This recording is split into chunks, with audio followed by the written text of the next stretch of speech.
Hi everyone, and welcome back to the Why Music podcast, the podcast where we explore different musicians and their music throughout history.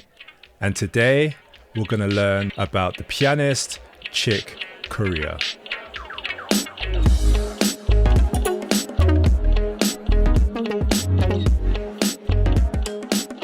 The world of music was rocked just a few weeks ago when we heard of the sudden death of the jazz pianist Chick Corea.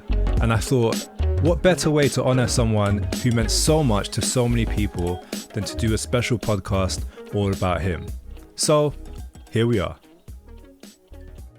The name he was given when he was born was Armando Corea, and he was born in Chelsea, Massachusetts, which is in the USA. Now, if you've never heard of Chelsea before, you might have heard of the city Boston, and Chelsea is very, very close to Boston. So if his name was Armando, where did the nickname Chick come from? Well, Chick said it happened so early on that he doesn't remember when the nickname came about. But his mother told him that one of his aunts used to look at him when he was still in a bassinet and say, "Chicky, chicky, chicky," instead of calling him Armando. And that's where his nickname came from.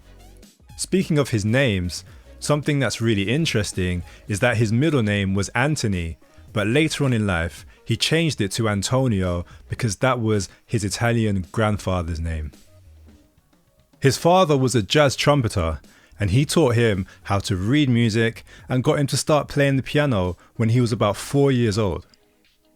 There was always music in the house, and Chick would listen to his dad's record collection, which included jazz musicians like the trumpeter Dizzy Gillespie, the saxophonist Charlie Parker, and the pianist Bud Powell. He started to fall in love with all this different music that he heard, and his parents were very supportive of him, and they allowed him to explore music, and he was able to start to learn how to play the drums when he was 8. Chick's mum saved to buy him a baby grand piano with the little money that she made when he was 16 years old. So, as I'm sure you know, people don't become amazing musicians just overnight, do they? Chick actually practiced for 8 hours a day for 10 months so he could get into a music school in New York. When he moved to New York, in 1959, he got his first major gig, which was with a Cuban percussionist called Mongo Santamaria. 1959 was a really important year in jazz history, and many important albums were recorded and released in that year. The trumpeter Miles Davis recorded and released an album in that year called A Kind of Blue, which went on to sell over 5 million copies and is called one of the best-selling jazz records of all time. Chick continued to play around New York and around different places in America, practiced a lot and developed his own style, and he released his first album a few years later called Tones for Jones Bones in 1968. A few years after that, he recorded with the legendary drummer Roy Haynes, and later with guess who? The one and only Miles Davis in the 1970s. And it was Miles Davis who first introduced him to the electric piano, and that instrument is probably the instrument which Chick really made his own. So, have you ever heard of jazz fusion? Well, Chick was involved in a few really important jazz fusion bands.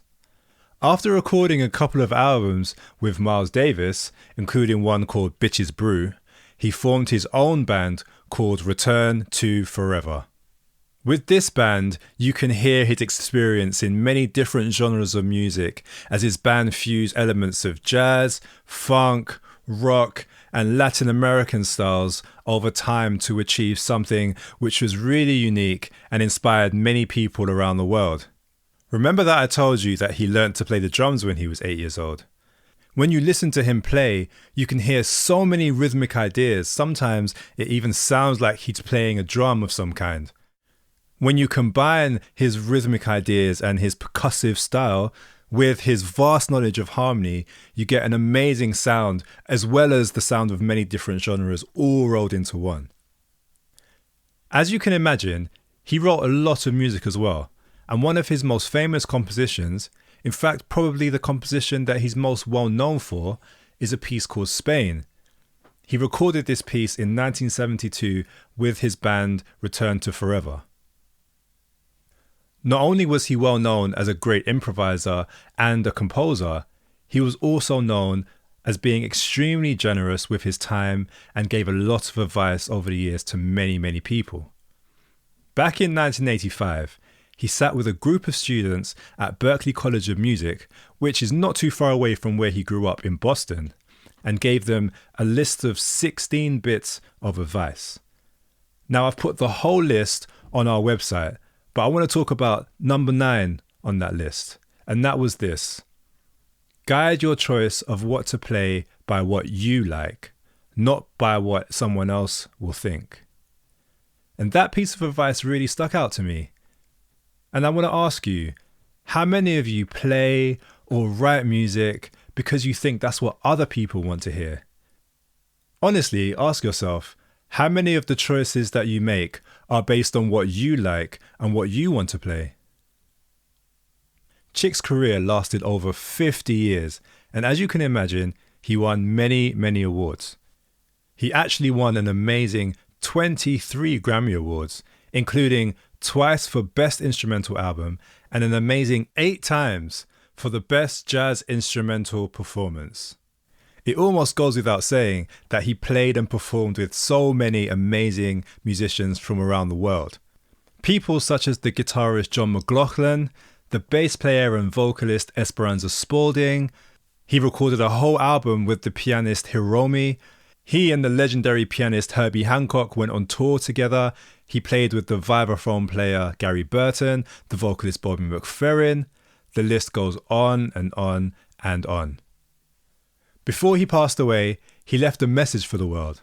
I want to share the end of that message with you, even though I will put up the whole message on the Y-Books website. He said this: "It is my hope that those who have an inkling to play, write, perform, or otherwise, do so. If not for yourself, then for the rest of us. It's not only that the world needs more artists, it's also just a lot of fun." He will be missed by many people all over the world. So before we go, I have a few questions for you. Question number 1. Think about some music that you like. If you were going to fuse different styles of music together, which ones would you pick? Question number 2. Chick was given an honorary doctorate from Berklee College of Music. How do you think it felt to him to be honored by a college that was so close to where he grew up? Question number 3. Chick played many, many different styles over the course of his life. Why do you think he didn't just stick to one style of music? And now, a fun fact for you. Tell me something good. Chick Corea was a member of Scientology, and he credited L. Ron Hubbard, who was the founder of Scientology, as a source for much of his creation and inspiration throughout his career. Thank you for listening to this episode. I really hope you've learned something and you've enjoyed it too. Make sure you check out our website, which is www.thewybooks.co.uk, to find a free downloadable worksheet, as well as more information about Chick and a few videos so you can see and hear the great man perform.